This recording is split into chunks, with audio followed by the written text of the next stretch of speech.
Olá, boa noite, boa noite. Vamos nos preparando aqui para começar.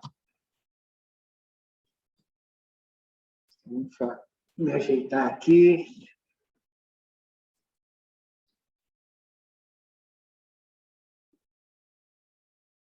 Então, vamos lá. Vamos dar início. Deixa eu só diminuir aqui.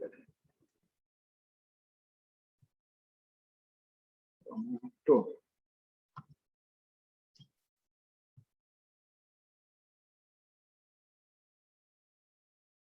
Então, vamos lá. Vamos falar, então, do nosso capítulo 12 do Tao Te Ching, né? Capítulo 12 do Tao Te Ching. É um capítulo bem interessante, né? Como todos os outros, né? Como todos os outros capítulos, ele também é muito interessante. E ele fala a respeito dos nossos desejos, né? Das nossas vontades, das nossas... E aí, então, vamos ver aqui o capítulo 12. Né? Deixa eu dar uma lida nele aqui. As 5 cores tornam os olhos do homem cegos. As 5 notas tornam os ouvidos do homem surdo. Os 5 sabores tornam a boca do homem insensível. Carreiras de caça no campo tornam o coração do homem enlouquecido. Bens de difícil obtenção tornam a caminhada do homem prejudicada. Por isso, o homem sagrado se realiza pelo ventre e não pelo olho. Afasta este e escolhe aquele.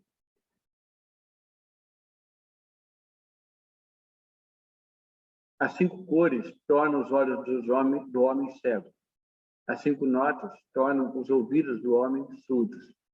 Os 5 sabores tornam a boca do homem insensível. Carreiras de caça no campo tornam o coração do homem enlouquecido. Os bens de difícil obtenção tornam a caminhada do homem prejudicada.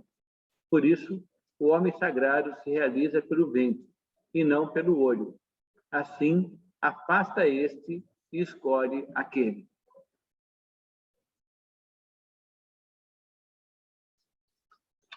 Bom, então vamos lá, né? Vamos começar aqui a falar um pouquinho sobre esse capítulo. O que até um pouquinho, né? A porta caiu de barulho.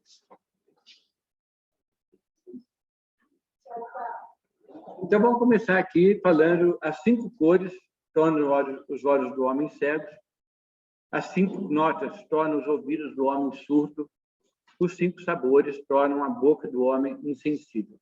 Então, quando nós estamos falando desses 5 cores, dessas 5 notas, desses 5 sabores, nós estamos falando dentro de uma visão chinesa, né, que está relacionado aos 5 elementos, também conhecido como 5 movimentos, e que esses 5 elementos, esses 5 movimentos, ele abrange praticamente tudo que existe no universo.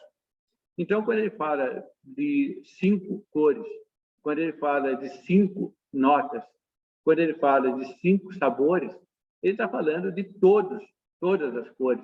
Ele está falando de todas as notas, está falando de todos os sabores. Os 5 elementos, dentro da medicina chinesa, né, é a madeira, que está ligado à cor verde ou azul clarinho, né? A nota musical dela é o mi, né? E o sabor relacionado a ela é o ácido. Já o fogo, né? A cor dele é o vermelho, é a cor vermelha. A nota musical é o sol, né? E o sabor é o amargo. Né? A terra, a cor é o amarelo, a nota musical é o dó e o sabor é o doce. O metal, a cor dele é o branco, porque o metal, por causa do brilho do metal, é branco. A nota musical é o ré e o sabor é o sabor picante. A água é o preto. Por que preto? Porque ele não está falando de uma água superficial, está falando de uma água profunda, de uma água bastante profunda, e a água bastante profunda ela é negra, né? Ou um azul bem escuro, um azul índigo, né? Um azul índigo, azul escuro. E a nota musical é o lá, e o sabor relacionado era o salgado. Bom, eu só falei isso só para vocês terem uma ideia, né? Quem não acompanha um pouco a parte da medicina chinesa, só para saber que esses 5 elementos, então, né? A madeira, fogo, terra, metal e água, tá? Eles representam, então, a totalidade de qualquer tipo de manifestação que exista no mundo do Tai Chi. Tai Chi, Tai quer dizer grande, Chi, energia. Ou seja, o mundo da forma, o mundo que nós vivemos, o mundo que existe, né, ao redor da gente, através tanto das coisas concretas, quanto, né, das coisas materiais, das manifestações físicas, também as manifestações emocionais, as manifestações espirituais, qualquer coisa que esteja dentro do âmbito do ser humano, dentro do âmbito da nossa existência terrena, faz parte do Tai Chi. Tá? Acima do Tai Chi tem o Wu Chi, né, que é o grande nada, o grande vazio, que esse a gente não tem acesso a ele. Tudo que nós temos acesso está no mundo do Tai Chi. Então, se nós partimos dessa premissa, né, que nós estamos falando, então, de 5 cores, de 5 notas, de 5 sabores. Nós estamos falando de tudo. Então, essa ansiedade por tudo, né? Porque os 5 sabores, cada sabor, ele tem que ser degustado, ele tem que ser apreciado moderadamente dentro de determinados padrões, dentro de determinados momentos dentro da gente, né? Então, assim como as notas musicais, né, precisam ser, né, ouvida, tem que ser selecionada para cada momento, os sabores, as notas, as cores, de uma maneira geral. Então, isso significa que todos os sons, todas as cores e todos os sabores, né, mostram essa coisa meio abundante, né, essa coisa meio que acontece meio bem dentro da visão do ser humano de querer aproveitar tudo, fazer tudo ao mesmo tempo, saborear todas cria aquela ansiedade, cria aquela sensação que não vai poder ser completa, lógico, né? Porque a nossa vida ela é ilimitada dentro de suas características, dentro das suas sensações, e essa ansiedade vai gerar, então, frustração, vai gerar angústia, e por isso que, através dessa primeira estrofe de Lao Tzu, ele fala, então, dos cegos, ele fala, então, da surdez, e ele fala da insensibilidade. Quem quer admirar todas as cores, quem quer, né, se aproveitar de todas as sensações, de todos os estímulos, tá? Vai ficar cego, porque ele não consegue absorver tudo isso. Quem quer ouvir todos os sons, quem quer estar atento a todas as coisas, quem quer estar ligado a todas as coisas, vai ficar surdo. É lógico, é uma visão metafórica, tá, gente? Né, de falar a respeito disso. Nós estamos falando de uma maneira simbólica. Tá? Então, a surdez vem dessa incapacidade da gente de selecionar as coisas, né? E essa insensibilidade, né? Através dos sabores. A gente perde totalmente os nossos referenciais. A gente fica totalmente voltada a querer conquistar cada vez mais, saber cada vez mais, ter cada vez mais, concretizar cada vez mais. E isso, obviamente, vai gerar essas características de falta de visão, né? Falta de sensibilidade e falta até de acuidade, né? De capacidade de selecionar as coisas importantes na nossa vida, tá? Porque a gente sabe que as nossas necessidades possuem limites, mas os nossos desejos não. Aquilo que nós precisamos de verdade, aquilo, né, que a gente realmente vivencia, é muito importante. Boa noite, Vi.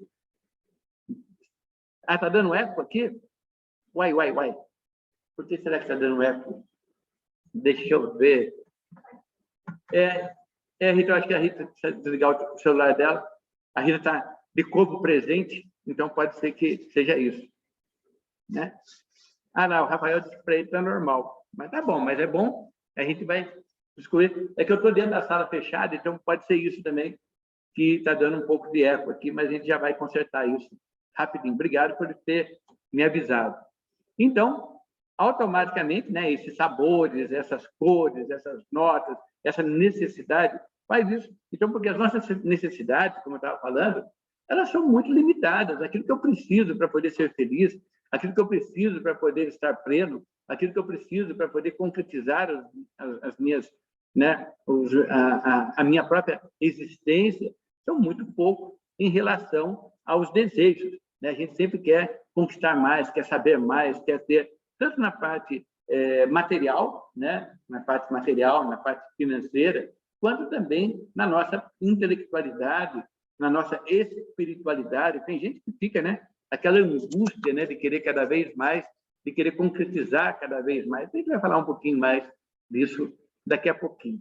E aí, Lao Tzu, né, ele então fala que carreiras de caça no campo tornam o coração do homem enlouquecido.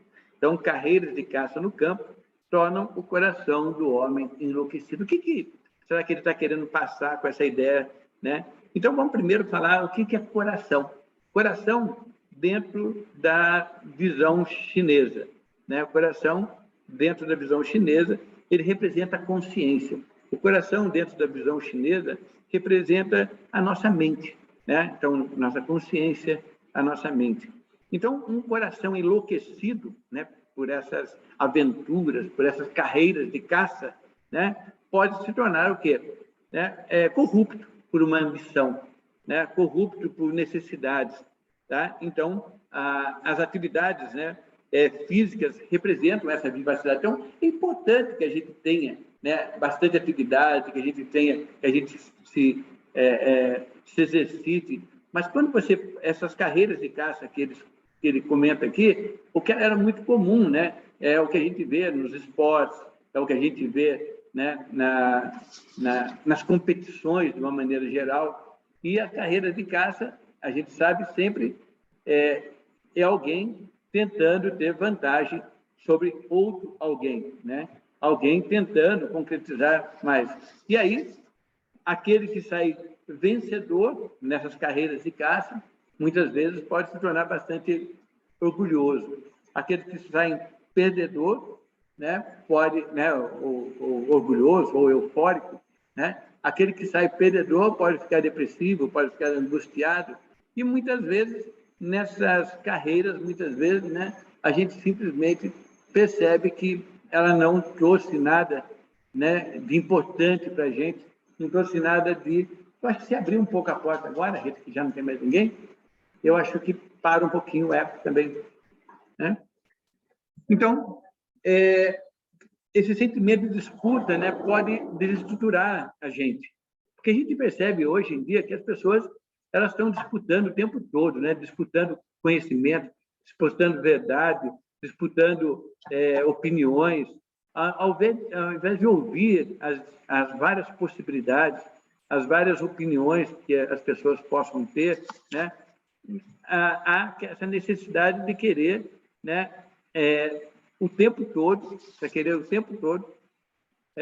ficar impondo a sua verdade, né, como se estivesse competindo, impondo os seus desejos, impondo aquilo que acredita, né? Então, essas carreiras de caça no campo tornam o coração do homem enlouquecido nesse sentido, no sentido em que a gente começa a se tornar bastante competitivo, no sentido até negativo da palavra. A competição é uma coisa natural, mas quando ela se torna demais, né, pode gerar essas frustrações, né, pode gerar essa corrupção, né? Eu lembro de situações, né, onde nas empresas se criavam, né, quando eu trabalhava com administração de empresa, né, que se criava muitas vezes competição entre uma loja e outra, entre um setor e outro, né? E aí o que acontece? Você, ao invés de criar um grupo, você criava muitas vezes inimigos, né? Porque eles estavam tão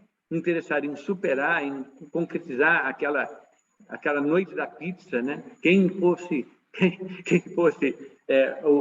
a equipe que fosse vencedora ia comer pizza, aí ficava tirando sarro da outra, e aí um ficava escondendo o outro que fez para poder competir. Tudo isso vai gerando um ambiente que pode até ser produtivo, óbvio, né? Pode até ser vantajoso em termos de empresa, mas não é vantajoso em termos de ser humano, em termos de integração, em termos de harmonia, que é também muito importante É óbvio que não para todo mundo, mas dentro de uma determinada facção, dentro de uma determinada visão, tá? E aí o Lao Tzu, ele completa, né, falando que os bens de difícil obtenção tornam a caminhada do homem prejudicada. Sempre a gente vai ter, né, as pessoas vão jogar na nossa frente um bem maior para ser concretizado, né? Então, essa avidez de buscar as coisas mais difíceis, aquela de estar sempre na moda, de, né, concretizar na moda, de estar sempre buscando, né, adquirir mais bens, adquirir, né, por exemplo, né, ter, por exemplo, o celular da última moda, ter a televisão, o computador, né? Enfim, quando isso não é uma necessidade, quando isso não é algo que possa realmente trazer, se torna uma avidez muito grande, né? Se torna uma situação onde as pessoas muitas vezes ficam naquela ansiedade, naquela angústia também de adquirir esses bens, porque eles são vendidos, eles são colocados como sendo, olha, se você não fizer tal coisa, você não é uma pessoa, né, legal, você não é uma pessoa da moda, você não está sintonizada, né? Isso tanto no aspecto material, como eu falei, né, um celular, um computador,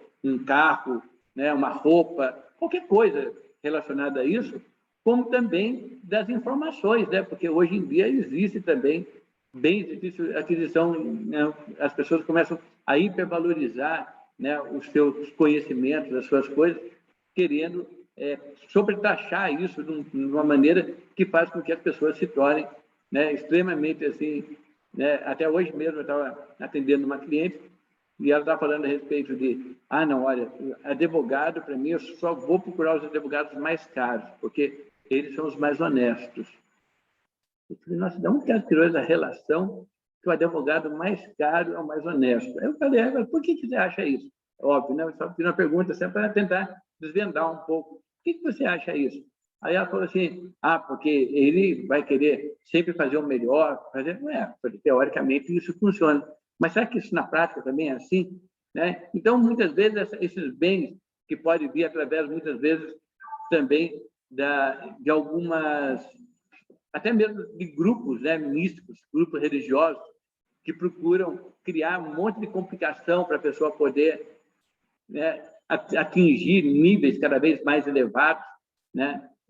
Grupos onde exigem, muitas vezes, bastante iniciações extremamente complicadas, também são bens de difícil aquisição. Então, só poucos conseguem, não por uma seleção da capacidade, né, mas por uma seleção da disponibilidade.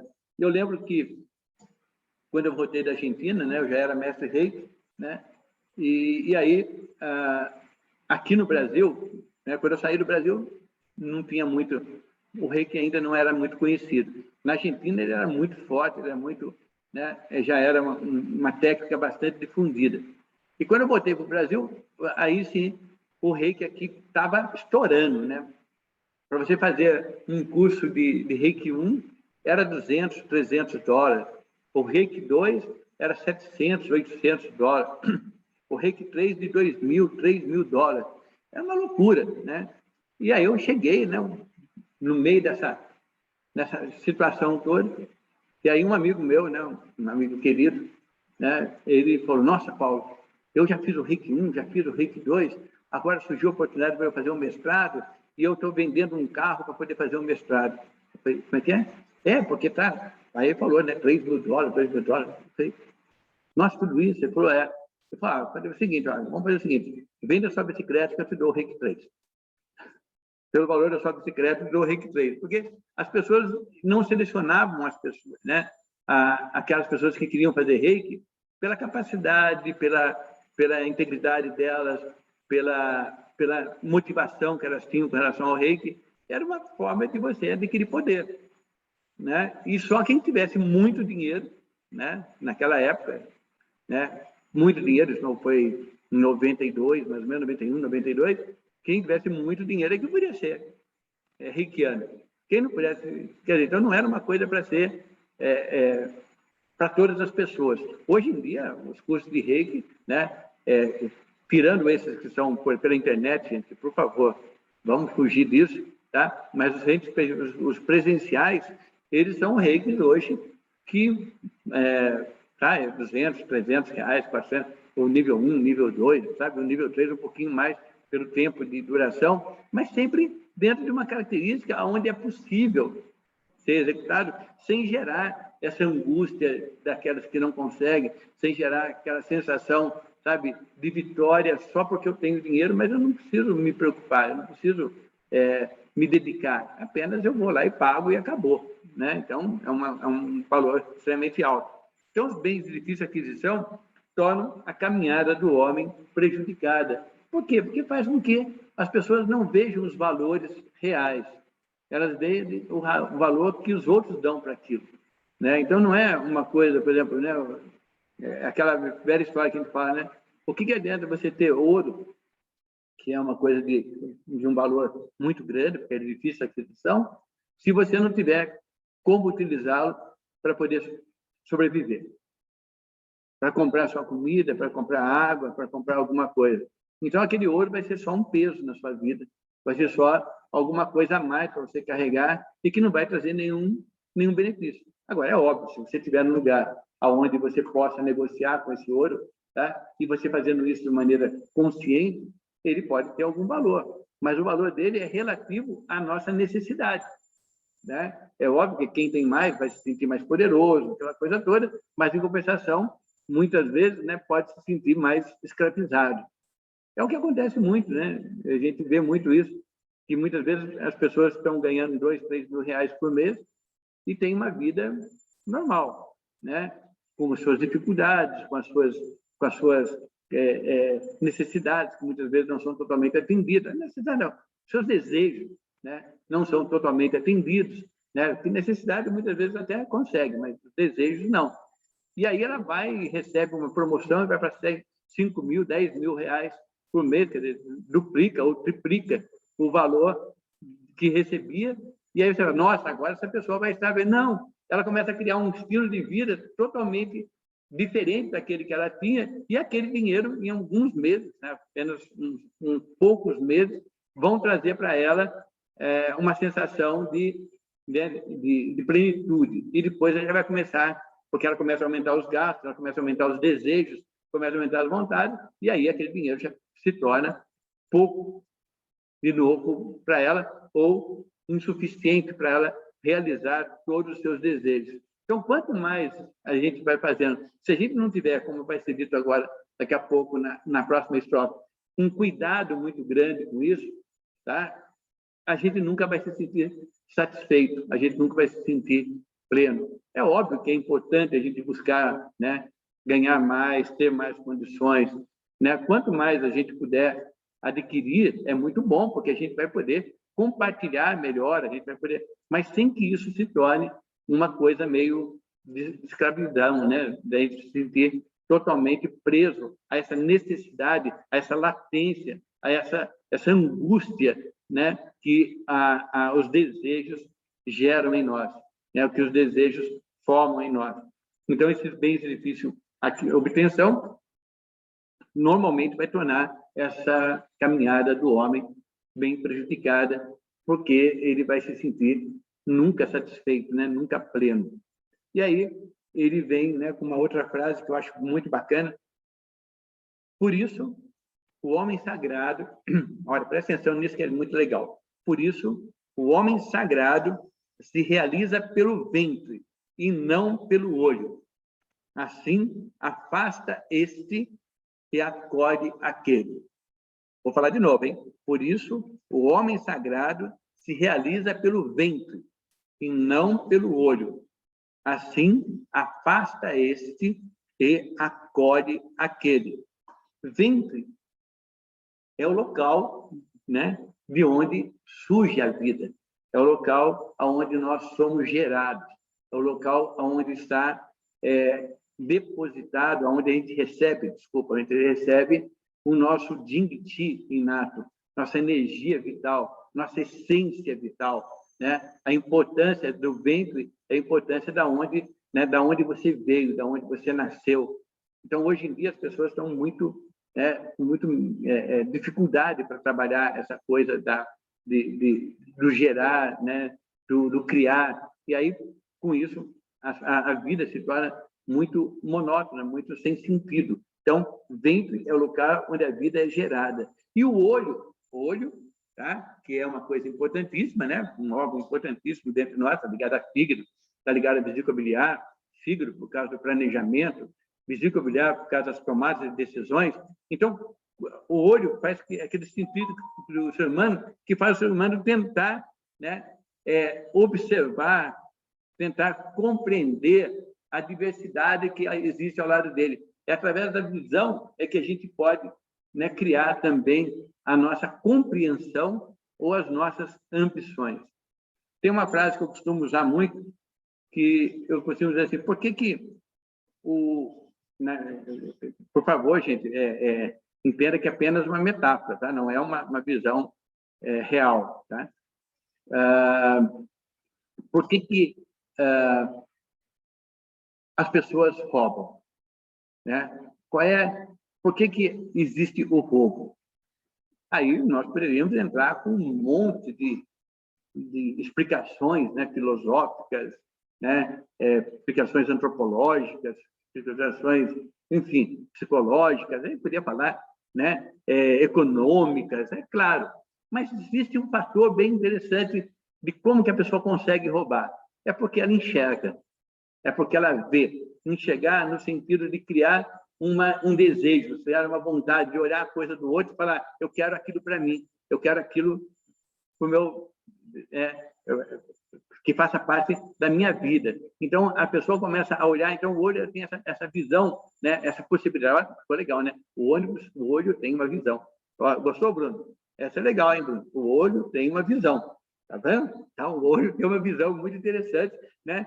De você perceber as coisas e gerar o quê? Aquele desejo, aquela vontade de conquistar, né? Então, isso faz que muitas vezes as pessoas de má índole, né, busquem obter isso de uma forma ilícita, né? Através do roubo, através, né, de alguma coisa. Ou então, mesmo que não seja uma visão física, uma visão real, mas é a visão da possibilidade de levar vantagem, de ter, né, de passar a perna em alguém, né, de ludibriar determinados núcleos, determinadas pessoas, determinadas situações. Então, tudo isso vem através dessa exteriorização. Então, no texto, o ventre está querendo dizer da interiorização de tudo aquilo que é importante, tudo que é necessário, e os olhos está querendo dizer tudo aquilo que eu vou buscar lá fora para tentar completar aquilo que falta dentro de mim, aquilo que eu não consigo trabalhar legal, e aí eu vou lá buscar, né, através dessa meu zóio grande, né, zoiudo. Aí a gente fica, né, não tem a palavra zoiudo? Zoiudo é aquele que quer tudo, né, que quer tudo de uma vez. Então, por isso que o homem sagrado... Quem que é o homem sagrado? Vamos lá. Eu já falei do ventre, eu já falei do olho, vamos falar do sagrado. Sagrado, gente, dentro da visão taoísta, não está relacionado a alguém que recebeu um dom especial. Não está relacionado a alguém que a ele foi otorgado, a que ele foi dado alguma coisa de fora, né? Que ele recebeu algo de uma instituição, de uma agremiação, de uma religião, de uma entidade, enfim, não é isso. Homem sagrado, para a visão chinesa, tá? Para a visão chinesa, não, desculpa, para a visão taoísta, é aquela pessoa que detecta dentro de si, percebe dentro de si o sagrado, e percebe que ele é o templo, que ele é algo a ser revelado, ele é algo a ser trabalhado nessa conjunção. Ele não fica buscando conceitos de religiões ou de visões esotéricas, místicas. Ele fala: o templo está aqui, eu sou o templo, eu sou o sagrado. Essas entidades, as religiões, são muito importantes, não é uma crítica, são importantes, mas elas vêm reafirmar, e se não for isso, é bom a gente questionar um pouquinho, reafirmar as verdades que a gente precisa trabalhar dentro de nós. Eu não preciso da energia do outro para poder ser feliz. Eu não preciso dos poderes de outros para ser feliz. Eu preciso despertar o meu, preciso despertar a minha verdade, a minha realidade, e não deixar, né, não emprestar a minha vida para que outros cuidem, para que outros administrem, para que outros façam a sua parte. Não, não. Quem tem que fazer sou eu. A responsabilidade é minha. Eu nasci com essa responsabilidade e nasci também através do Yin Qi inato, né, que eu já falei que vem do ventre, que é a energia que nós herdamos dos nossos ancestrais. Como as pessoas dão pouca importância para isso, né? Hoje em dia, cada vez menos as pessoas dão importância aos seus ancestrais, pais, avós, bisavós, tataravós, como se essas pessoas realmente não tivessem importância, porque a partir do momento que eu saí deles, eu já não sou mais parte deles. Será que é assim mesmo? Será que eu não carrego dentro de mim, né? Quem trabalha com medicina chinesa sabe disso, né? E quem trabalha um pouco com genética, né? O geneticista também sabe disso. Eu carrego dentro de mim energias que vêm do meu pai, da minha mãe, da minha avó, dos meus bisavós, do meu tataravô. Eles fazem parte, eles estão integrados. Eu sou uma continuação, né? Até eu costumo falar muito isso, né? Num discurso que eu dou, que como chama ele lá, do filme lá? Do Amistad. O filme Amistad, o Steven Spielberg, ele fala uma coisa muito interessante, né? Que a única razão dos nossos ancestrais terem existido era para que nós estivéssemos aqui agora, nesse momento. E nós somos os representantes vivos desses ancestrais. Nós somos representantes vivos deles. Não importa quem eles foram. Não importa se eles foram pessoas extremamente legais, bacanas, né? Ou se foram pessoas que, dentro das circunstâncias que eles viveram, dentro do momento que eles viveram, eles cometeram vários erros, cometeram vários deslizes, fizeram um monte de coisa errada. Não importa. Eu preciso, a cada momento, sabendo disso, né? Ou não sabendo, mas sentindo muitas vezes ímpetos dentro de mim, né? Eu, por exemplo, de um lado, eu tenho um lado que é muito forte, né? Que é o lado do meu avô materno, né? Que é um lado mais lúdico, um lado mais brincalhão, um lado mais palhaço do circo, e do outro lado do meu avô paterno, que é um lado mais português, aquele português mais radical, aquele português mais egoísta, aquele português, não que todos sejam, tá? Mas meu avô era assim, né? Mais egoísta, mais voltado, né? Para o seu próprio umbigo, para as suas próprias necessidades. Então, obviamente, eu, Paulo, carrego essas duas energias dentro de mim. E ao carregar essas duas energias de mim, eu vou poder usá-las no momento certo. Muitas vezes eu preciso dessa energia do meu avô materno, dessa energia mais solta, mais leve, mais brincalhona. E tem hora que eu preciso de uma energia um pouco mais rígida, uma energia um pouco mais firme, uma energia que, de uma certa forma, me dê, né, condição de me impor dentro de determinadas situações, dentro de determinado momento.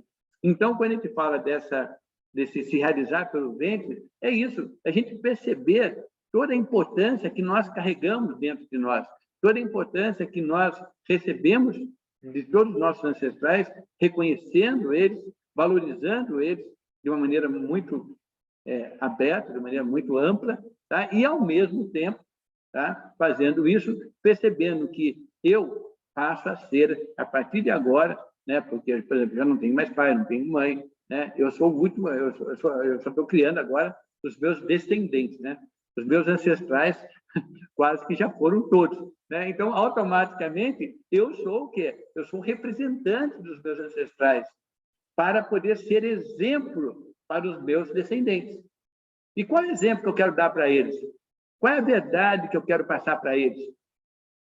É isso que eu preciso ir, né? Como se fosse uma sopa de letrinha, né? Eu vou ter que ir juntando, né? Um pouquinho daqui, um pouquinho da minha mãe, um pouquinho do meu pai, um pouquinho do meu avô, do meu bisavô. Quer dizer, mesmo que eu não tenha consciência exata, mas eu sinto relações, eu sinto energias dentro do meu ventre, dentro do meu ser, dentro da minha intimidade. Eu percebo muitas vezes, né, situações onde eu sou um pouco mais radical, outras situações que eu sou mais flexível, outras, algumas vezes radical demais, outras vezes flexível demais.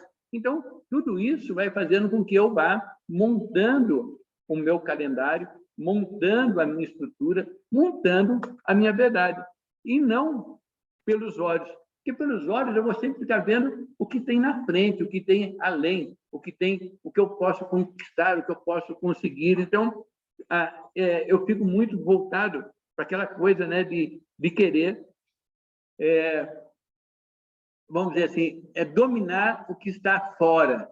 Dominar o que está fora é uma coisa que vem da decorrência, de uma decorrência natural da capacidade que eu tenho de dominar o que está dentro.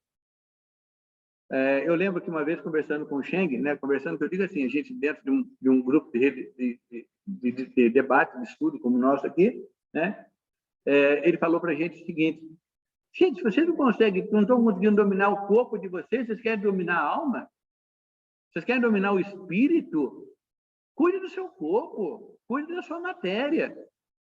Cuide do seu corpo, que é muito mais fácil, é físico. Você olha para ele, opa, deixa eu cuidar daqui, cuidar da minha mãozinha, cuidar da minha cabecinha, cuidar do meu queixinho, cuidar do meu narizão, né? Cuidar dessas coisas. Agora, aí não, fica lá tentando descobrir a origem da vida e tal. Ótimo, como estudo, como pesquisa, como conhecimento, mas eu não posso me perder nisso. Buscar qual é a essência, né? Através da visão da espiritualidade, de ficar tentando descobrir um monte de coisa. Não, tudo bem, você já está pleno na sua vida. Se você estiver pleno na sua vida, vai buscar outras coisas. Mas procura estar vivendo uma vida feliz. Existe uma frase, né, que vem da neurolinguística, que diz assim: você está feliz hoje?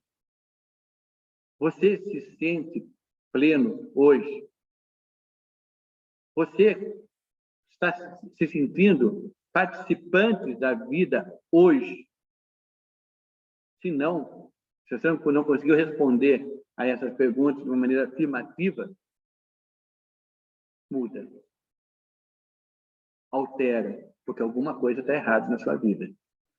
A grande frase da neurolinguística, né, do Grinder e do Brander, era essa: se você não está feliz com as coisas que você faz, se você não está pleno com a vida que você tem, se você não se sente integrado no ambiente onde você está, muda. Pronto. Muda. Comece a buscar alternativas. A vida nos dá muitas possibilidades, né? A neurolinguística, a capacidade dela é essa, né? É de abrir perspectivas, abrir possibilidades, né? Falar, olha, você não tem um caminho só, meu querido. Você não tem uma vida só. Você tem um monte de vida dentro de uma vida. Você tem um monte de possibilidades dentro de um momento. E você pode fazer escolhas. Olha lá o Fígaro de novo falando, olha a vesícula de novo falando. Fazer escolhas. A importância de você escolher as suas coisas e perceber que para eu poder fazer escolha, eu tenho que ter, no mínimo, 2 alternativas. Porque se eu não tiver 2 alternativas, pelo menos, eu não faço escolha. Eu tenho que seguir a manada. Eu tenho que seguir o que os outros mandam. Agora, se eu falar, não, peraí, eu tenho escolhas. E a escolha não é fuga. Escolha não é fuga. É forma de desenvolver uma batalha, desenvolver uma luta para você poder estar pleno. Né? Não é para, eu vou fazer, não é? Eu vou fugir daqui, eu vou sair da minha casa. Não, não vai isso, não é? A ideia não é essa. A ideia é você descobrir por que você não está bem. E parar de colocar a culpa nas pessoas, colocar a culpa nos outros, colocar a culpa no governo, colocar a culpa na polícia, colocar a culpa nos políticos, colocar a culpa na igreja, colocar a culpa na igreja. Não, tudo bem. Cada um deles tem sua parcela de culpa, cada um deles tem os seus fatores positivos e os seus fatores negativos, sem dúvida nenhuma. Todos eles possuem. Mas eu preciso buscar alternativas. Eu preciso buscar para estar bem dentro da minha vida, dentro do meu problema, dentro do meu dia a dia, né? Então, por isso, o homem sagrado, a pessoa que se descobre sagrado, aquela pessoa que se descobre que ele tem a capacidade, né, de estar abençoado por si mesmo, e através dessa bênção que ele se dá, ele pode, então, vivenciar, ele pode, então, compartilhar isso com as pessoas e ajudando as pessoas, ajudando as pessoas a despertar esse sagrado dentro de si, essa verdade dentro de si. Aí, legal, aí é bacana. Por isso que ele diz, afasta essa visão tão mesquinha, tão, né, ideológica ou partidária ou de torcida, né, sei lá o quê, tá? E assume, né, aquele que é você, aquilo que está dentro de você, aquela que é a sua verdade, aquilo que é a sua essência. Então, como eu falei para vocês agora há pouco, na medicina chinesa, nós recebemos dos nossos pais, avós, bisavós, tataravós, o nosso Jing-Ti inato. E aí, o que eu faço? Eu pego essa energia do Jing-Ti inato, né, que é a energia que eu recebi dos meus ancestrais, e transformo e utilizo ela para gerar o meu Jing-Ti, o meu próprio Jing, a minha própria verdade, a minha própria essência. E aí eu vou utilizar de 5 possibilidades. Primeiro é o respeito aos meus ancestrais, respeito às pessoas que vieram antes de mim, sanguíneo ou não sanguíneo, mas todos aqueles que existiram para que hoje eu estivesse aqui. Respeito pelo lugar onde eu moro, respeito pelo lugar onde eu habito, respeito pela minha casa, pela minha cidade, pelo meu bairro, pelo meu planeta. Então, respeito pelo meu ambiente. Depois, trabalhar a minha respiração para poder manter o meu corpo saudável. Trabalhar a minha alimentação para manter a minha vida. Olha, nós estávamos falando, né, dessa parte dos 5, né? Então, trabalhar essa energia dentro de nós, essa capacidade e trazer para dentro de nós aquilo que é bom e colocar para fora aquilo que não serve mais. Isso através da visão da respiração, da fonte respiratória, e através da fonte digestória, eu saborear a vida, eu usar o meu paladar, não de uma maneira desmedida, 5 sabores, não, mas degustar cada um deles, sentir cada um dentro de mim, para que depois, com esses 4, eu possa atingir a 5ª fonte, que é a interpessoal. Gente, ninguém vive sozinho. Ninguém é uma ilha. Não sei quem falou isso. Aí, mas será eu o nome de quem falou isso aí, tá? Mas alguém falou, né? Que nós não somos uma ilha, né? Nós somos um conjunto. Nós somos, sabe, um grupo. E aí a fonte interpessoal é isso. Como é que eu me alimento de pensamentos? Como é que eu me alimento de ideias? Como é que eu me alimento de informações para que eu possa compartilhar isso com as pessoas? Ou eu só vejo a coisa com um ângulo, só vejo a coisa de um jeito, só aceito a coisa de uma forma. Aí eu só vou conseguir conviver com as pessoas dentro desse padrão. E é muito chato você ter gente do seu lado que é burrinho de presépio. Sabe o que é burrinho de presépio? É uma metáfora que diz assim, aquela, se colocar o burrinho no presépio, ele ficava assim. Isso é um burrinho de presépio. Ele está sempre falando sim, está sempre aceitando. Não, tudo bem, briga, discute, bate papo, conversa, mas tenta conhecer novas pessoas, novas ideias, novos pensamentos, nova maneira de ver o mundo, nova maneira de ver as pessoas, né? Não importa que vocês muitas vezes não vão sair de um bate-papo desse, vão sair de uma discussão dessa, cada um com a sua opinião, mas pelo menos alguma coisa a gente descobriu, que a minha verdade continua forte para mim. Né? Então, muitas vezes, até uma vez, uma amiga, né, falou para mim o seguinte: Paulo, eu não vou nessas coisas de terreiro, de umbanda, essas coisas, porque eu faço parte de tal religião, então eu não vou. Eu sou totalmente contra, eu não vou. Eu falei: olha, realmente você não deve ir. Você concorda comigo? Concordo plenamente que você não deve ir. Porque vai que você vai lá e descobre que lá é melhor do que a sua. Vai que você vai lá e você descobre que aquilo tem uma representação maior para você, e aí você vai ter que mudar. E você estaria preparado para mudar? Por que você está tão apegada a uma ideia e não deixa conhecer outras coisas? Conhecer outro, vou lá. Se a minha verdade é mais forte, eu vou assistir qualquer culto, qualquer religião, em qualquer lugar, e vou sair de lá e falar, bonito, serve para eles, mas não serve para mim. Agora, se eu for lá e ela for legal, por que não? Uma vez, no meio de uma discussão, né, no meio de um grupo de debate, né, taoísta, lá no Rio de Janeiro, lá no Cosmos Velho, o Cheng, ele falou para mim, eu tenho essa mania de falar, falou para mim, gente, porque toda vez que eu assisto uma palestra, toda vez que eu vou num curso, ou eu entro num grupo, né, de discussão, tudo que acontece lá dentro, eu levo para a minha vida. Eu levo para o meu. Eu não posso fazer uma coisa pensando em outra. Eu não posso viver uma realidade pensando em outra coisa. Então, quando eu, mesmo estando ali, e tem mais de 200 pessoas junto ali, debatendo junto com o Cheng, cada coisa que ele falava e que me servia, ele falou para mim.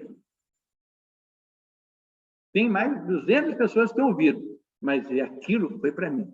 Então, eu carrego para dentro de mim. Então, ele virou assim no meio desse grupo e falou assim, né?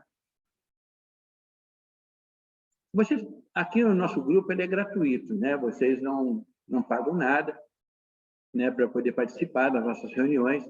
Vocês podem vir aqui, lá no caso, era toda terça-feira, né, a reunião, né, toda terça-feira, até hoje. Tá? Na Sociedade Taoísta ainda fazem as reuniões às terças-feiras, tanto no Rio quanto em São Paulo, né? Eu, infelizmente, não posso mais ir, porque tem mais atividades aqui, então a gente faz aqui na sexta-feira, uma sexta-feira sim, outra sexta-feira não. Mas lá também é muito legal, né?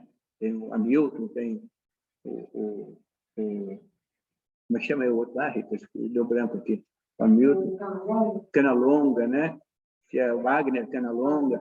Em São Paulo, Wagner Canalonga. No Rio, o Hamilton. São maravilhosos, são pessoas fantásticas, mas que, infelizmente, agora eu só tenho contato com eles, assim, mais à distância, né? Bom, e aí ele virou e falou assim, como aqui vocês fazem isso gratuitamente, vocês estão assumindo um compromisso comigo. Eu quero que vocês assumam um compromisso. Que tudo que eu estou falando aqui é tudo aquilo que eu acredito. Isso é o Cheng falando, tá? Tudo que eu falo aqui é aquilo que eu acredito. Tudo que eu coloco aqui é aquilo que eu gostaria de compartilhar com as pessoas, porque é muito bom para mim, é muito válido para mim. Mas eu quero que vocês assumam um compromisso.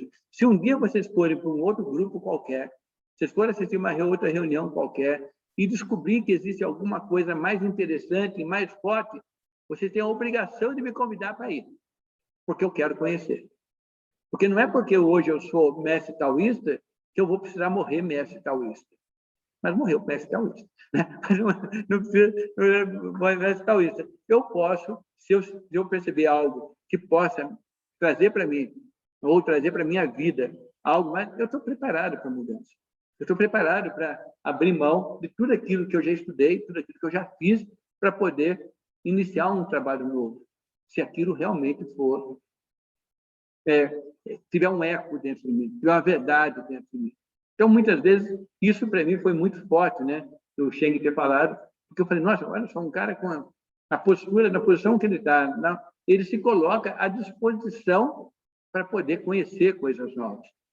E foi interessante que depois um dia ele tomou contato com o Jin-Jin-Jitsu, que é uma técnica de Jiro Murai, né? E ele, através da rádio, aquela rádio que só fala de coisas esotéricas, místicas, não sei como é que chama. Isso é o nome da rádio. Se alguém lembrar, grita. Tá? É a Rádio Mundial, a Rádio Mundial. Né? Aí ele um dia ouviu na Rádio Mundial, porque ele também fazia alguns pronunciamentos na Rádio Mundial, né? E aí ele ouviu uma praticante de Jin-Jin-Jitsu falando a respeito do Jin-Jin-Jitsu. E aí eu já tinha feito um curso de Jin-Jitsu, aí eu fui para o Rio e cheguei lá no Rio. No meio da palestra, o Cheng vira e fala, olha, gente, eu descobri uma técnica maravilhosa, o tal de Jin-Jin-Jitsu, que foi criado por um japonês, né? Foi desenvolvida, foi catalogada, que foi, né, por um japonês chamado Jiro Murai, e é legal. Sabe o que eles fazem? Eles colocam a mão na pessoa e falam,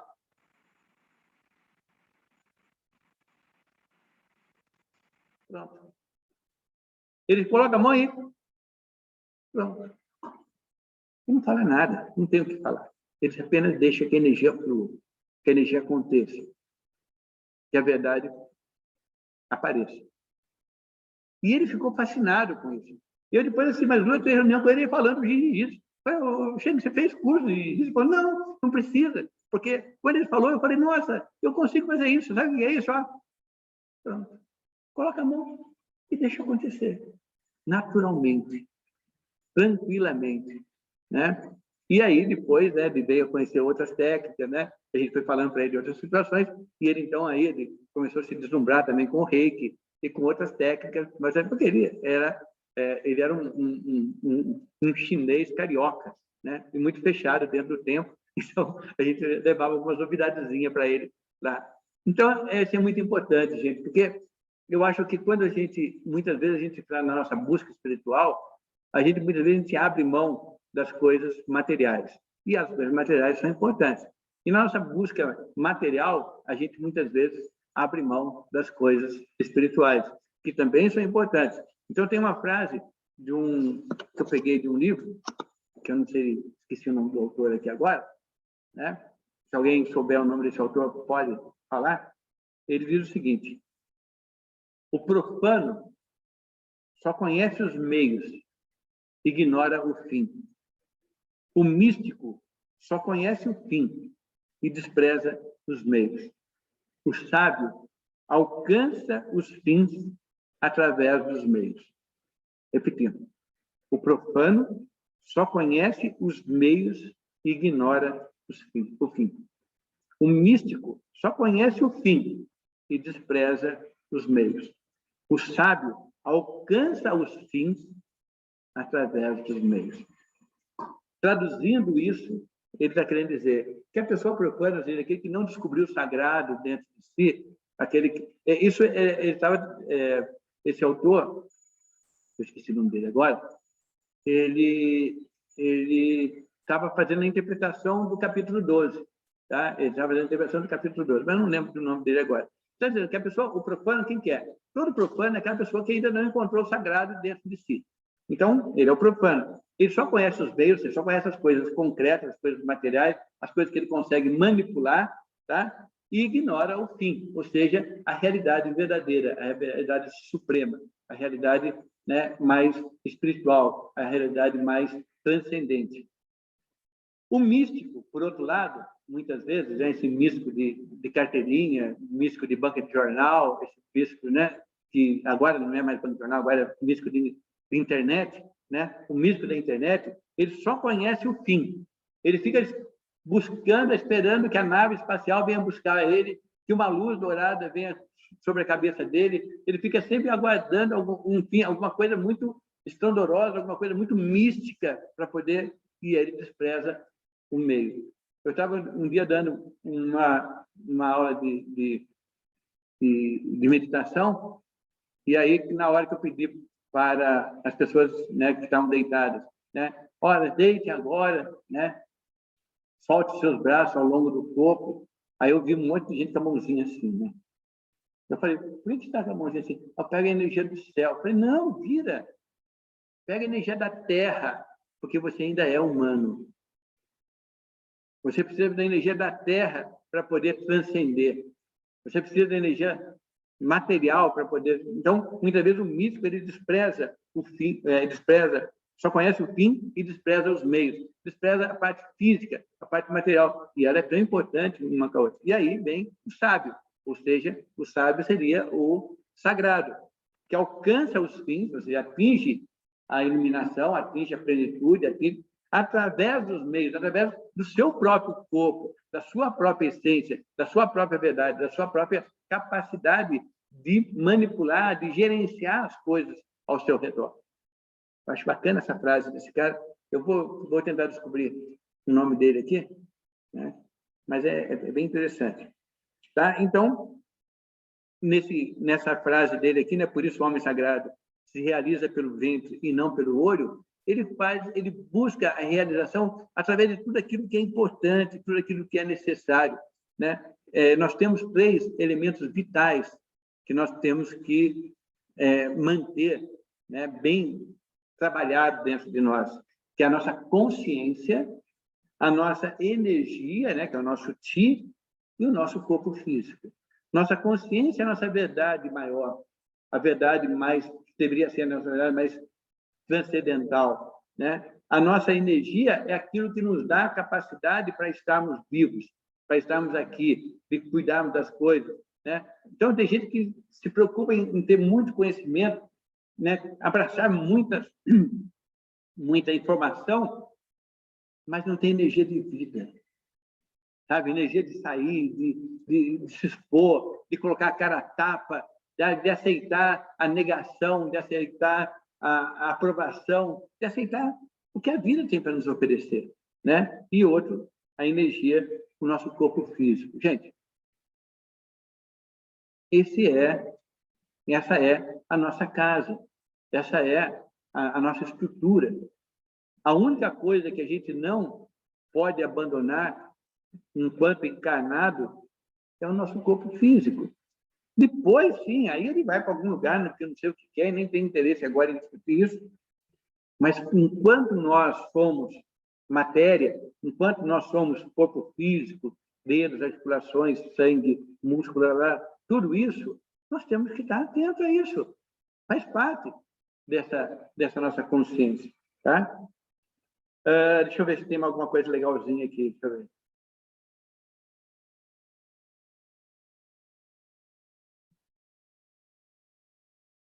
É isso, né?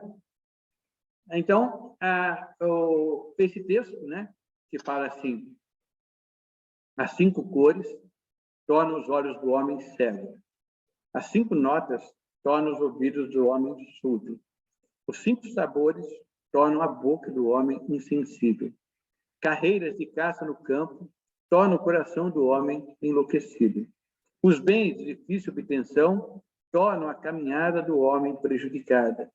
Por isso, o homem sagrado se realiza pelo ventre e não pelo olho. Assim, afasta esse e escolhe aquele. Tem um monte de mensagenzinha aqui, deixa eu ver o que é. Estou abrindo aqui. Tem um boa noite aqui, já dei boa noite, mais um boa noite aqui, outro boa noite. Rafael, está normal, vamos ver se... Oi, Paulo. Nenhum homem é uma ilha. Era o filósofo inglês Thomas More. Ah, Jefferson. Muito obrigado, meu querido Thomas Jefferson. Está certo. Muito bom. Isso. Então, deixa eu ver.